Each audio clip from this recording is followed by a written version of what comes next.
Bonjour à tous, bienvenue à nouveau, merci beaucoup d'être ici aujourd'hui. Si vous êtes nouveau ici, assurez-vous d'être abonné à worldaffairsincontext.com pour plus de contenu. Vous y trouverez des interviews et bien plus encore. Et envisagez de soutenir mon travail, c'est très apprécié. Aujourd'hui, nous plongeons dans un rebondissement surprenant de l'économie mondiale.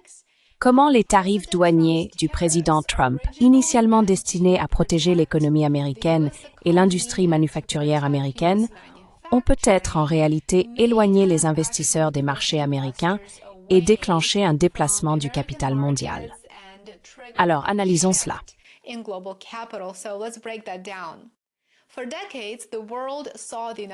Pendant des décennies, le monde a considéré les États-Unis comme l'endroit le plus sûr pour investir.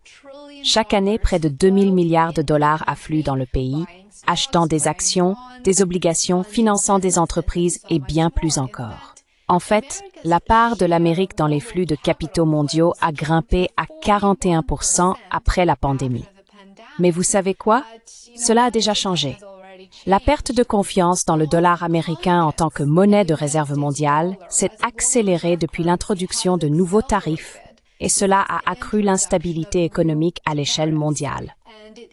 Comme vous pouvez le voir ici, la part du dollar américain en tant que monnaie de réserve mondiale est en chute libre.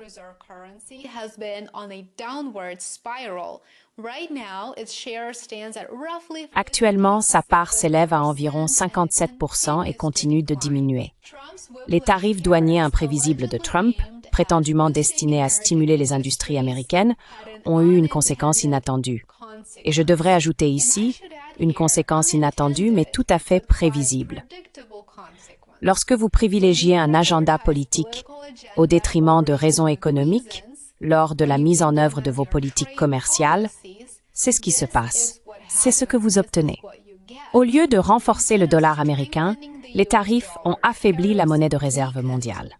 Les tarifs associés à l'utilisation des sanctions économiques comme arme contre les États non alignés et bien sûr, l'éléphant dans la pièce, la crise de la dette américaine.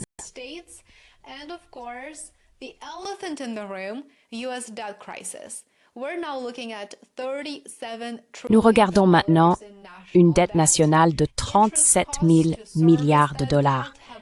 Les coûts d'intérêt pour servir cette dette ont déjà dépassé les dépenses de défense et les dépenses de Medicare. Ils sont maintenant en deuxième position après les coûts de la sécurité sociale. Comme vous pouvez le voir ici, les intérêts sur la dette nationale devraient augmenter fortement et la capacité du gouvernement fédéral à couvrir d'autres programmes importants, tels que la défense et les prestations sociales, continuera de s'affaiblir. C'est un signal que les investisseurs vendent des actifs américains et déplacent leur argent ailleurs en ce moment. Traditionnellement, un dollar américain fort était une évidence. Il a été la monnaie de réserve mondiale pendant des décennies. Et les investisseurs faisaient confiance au gouvernement pour protéger sa valeur. Eh bien, cela a déjà changé.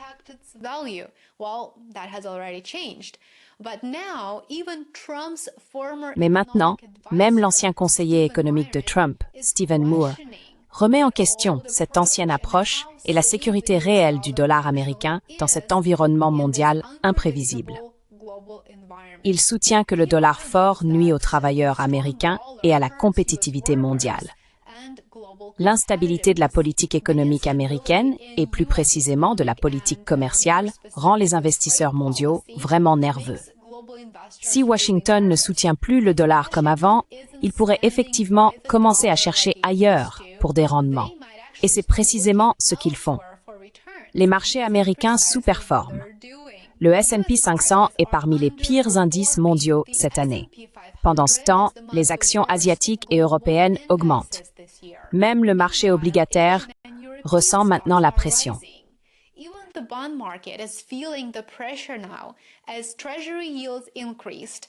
Alors que les rendements du Trésor augmentaient, tandis que la valeur du dollar américain déclinait, ce qui est une tendance très alarmante qui soutient l'argument de la perte de confiance dans le dollar américain, les investisseurs continuent de vendre des actions américaines.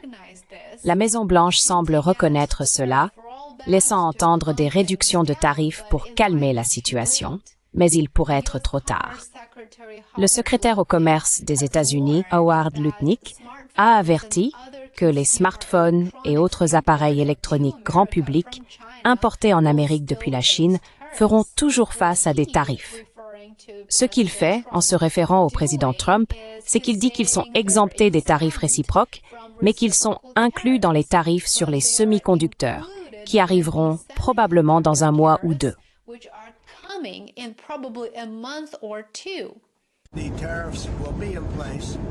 Les tarifs seront mis en place dans un avenir pas trop lointain, parce que comme vous le savez, comme nous l'avons fait avec l'acier, comme nous l'avons fait avec les automobiles, comme nous l'avons fait avec l'aluminium, qui sont maintenant pleinement en vigueur, nous ferons de même avec les semi-conducteurs, avec les puces et de nombreuses autres choses, et cela se produira dans un avenir très proche. Et cela se passera très rapidement.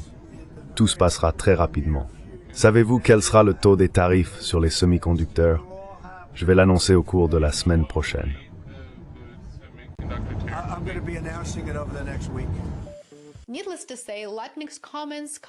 Inutile de dire que les commentaires de Lutnick, associés aux dernières déclarations du président Trump, ont suscité une nouvelle vague d'inquiétude ce week-end et lundi.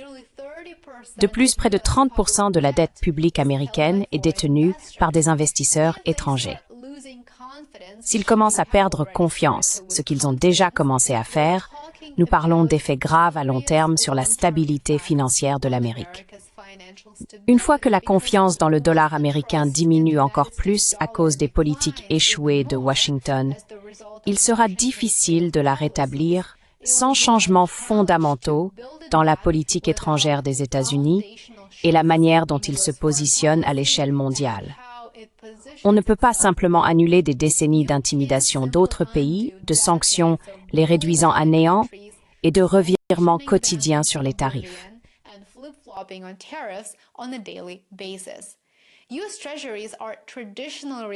Les bons du Trésor américain sont traditionnellement considérés comme la forme d'investissement la plus sûre, car ils sont garantis par la pleine foi du gouvernement américain.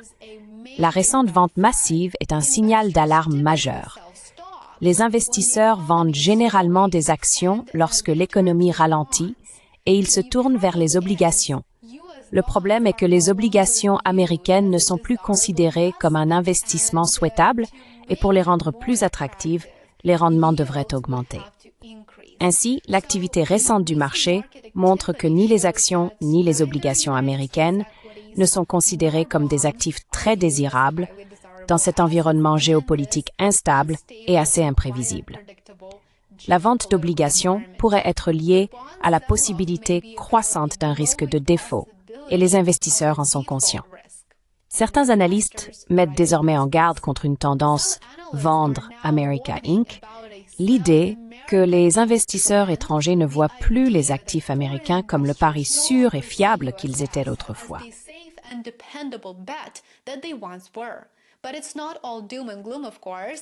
Mais ce n'est pas que des malheurs, bien sûr, et si ces risques sont reconnus maintenant, et si les politiques sont ajustées rapidement, il y a encore de l'espoir pour un résultat plus positif pour l'économie mondiale, y compris l'économie américaine. L'économie américaine est toujours la plus grande du monde et reste un puissant aimant pour les investissements. Des milliards continuent d'affluer dans les usines automobiles, les technologies et les centres de données à travers le pays. Même cette semaine, une vente aux enchères d'obligations du Trésor à 10 ans a suscité un intérêt substantiel de la part des acheteurs, ce qui est un signe petit mais très important que la confiance n'a pas entièrement disparu. Il en reste encore un peu. La grande question est de savoir si cela n'est qu'une réaction temporaire ou le début d'une réorganisation fondamentale des schémas d'investissement mondiaux et du système monétaire.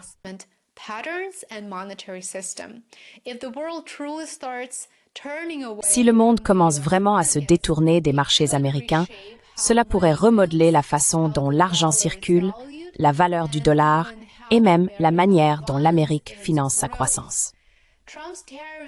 Les tarifs de Trump ont peut-être involontairement déclenché quelque chose de bien plus grand qu'une guerre commerciale, une nouvelle ère dans l'économie mondiale.